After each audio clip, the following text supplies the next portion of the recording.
Hey guys, Gaz from Gaz Reptiles. Hope everybody's all good. Just to let you know, obviously this channel is all about looking after reptiles, breeding snakes, leopard geckos. If that's something that interests you, please like and subscribe. Thank you. So today I have got an RI with one of my ball pythons. That is a respiratory infection. Now it's an upper body respiratory infection. Okay, and so I'm going to teach you how to remedy that at home first before maybe taking them to the vet. This has worked for me in the past. This is going to be the second time I do her, just to kind of make sure that it's all cleared. But it's actually more simple than you would first think, believe it or not. So what I'm going to do is get her out. She's pretty grumpy. Get her in the pot, and then I'm going to show you everything that you need. So excuse the house a little bit. I am in the middle of painting my rack system. Oh no, that's my male bamboo who's already made a mess of his bowl. I'll sort that out in a sec. Okay, here. Well, he is a lesser bee.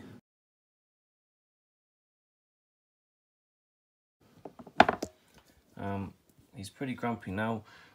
You're more than likely going to notice if your snake's got an upper respiratory infection, because you'll hear like wheezing, or sometimes you'll see like see he's pretty grumpy. He doesn't particularly really want to be moved around. I think he's just clearing up the last few bits of it. He's just shed as well, so he's probably ready for a bit of food. But yeah, you'll see like bubbling around the mouth, or you can hear them wheezing like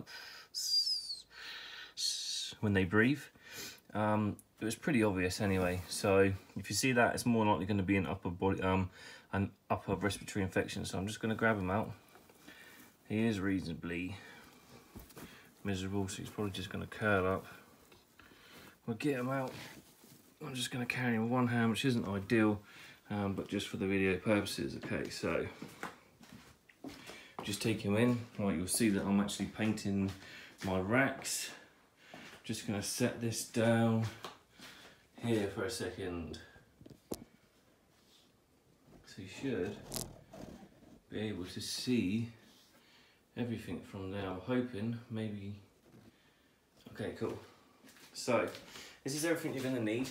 You're going to need a smaller box to put the snake in. Yeah, and then you're going to need one that's about 3 times the size or double the size. So this one here definitely needs to have breather holes in it. It's a must. So you need to get a smaller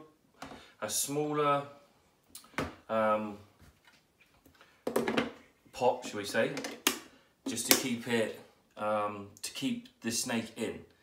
All right, and so it needs to have. See, I've got like little ventilation holes in the side, both sides. And what I do is just put it at one end. Now, the rest of the stuff that you're going to need, you can get from your supermarket. I use this as like a little mixing pot. And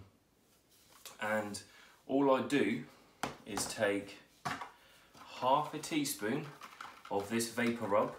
Now, to get the best results, you want to go and get some pure eucalyptus oil as well. I can't really get any at the moment, it seems, because of the lockdown.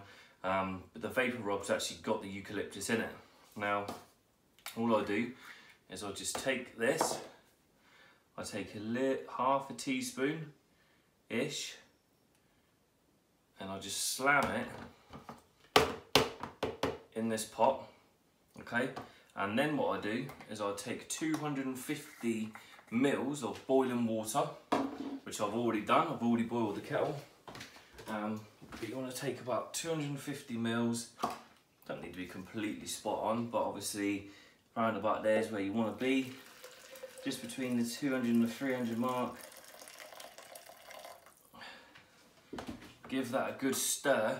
What you will find is this stuff, the vapor rub, is weird when it dries. So it's easier to kind of clean this stuff that you've used while it's still hot. Now, I just take this and I pour it into here, okay? And then I just keep it on the other end of the tub, and you can tell, I'll stick this lid on. Okay, now what that's going to do is, you can see how it's clouding up already. So the vapours and the steam are going to circulate around the tub, going to get into those little holes, and he's going to breathe it in, and that's going to clear that's actually going to clear it out for him. What I do is I leave him in there for 5 minutes. Then I'll just check on him, just make sure he's all right. If he's okay, leave it for a further 5 minutes or so, so 10 minutes in total, and then just take him out. You will notice an immediate change. You will notice an immediate change without fail. So you might have to do this a couple of times, give him a couple of days break in between, but this should clear an upper body respiratory infection. It's a nice, easy home remedy. What I didn't want to do is take him to the vet and they start injecting him with stuff or start giving him antibiotics, all the rest of it. If you can do this at home with a slightly more natural method, then that's going to be better. If it doesn't clear up after doing this a couple of times, definitely worth taking it to the vet. Obviously, guys, I'm not an expert on this, but this has worked for me every single time. If it's something a bit more serious than that, obviously, definitely take them to the vet. But if it's just wheezing or a little bit of bubbling at the side of the mouths, give this a go. And you might just end up saving yourself a big vet bill, saving them the stress of going over to the vets as well, of course, because they don't really understand what's happening. Then they're getting handled by the vet, or maybe injected or given stuff. And that's just stressful, as where he's still in the same home. He might be a bit grumpy, but at least he's just in here, and shortly after this I shall just take him straight back into his rec and just leave him there just to chill. I hope this helps you guys out. This is, like I said, this has always worked for me, so I hope you guys get success with this as well. If this has been helpful for you guys, or you want to carry on keeping up with me and my adventures, then please like and subscribe. And I wish you a good day. Thank you.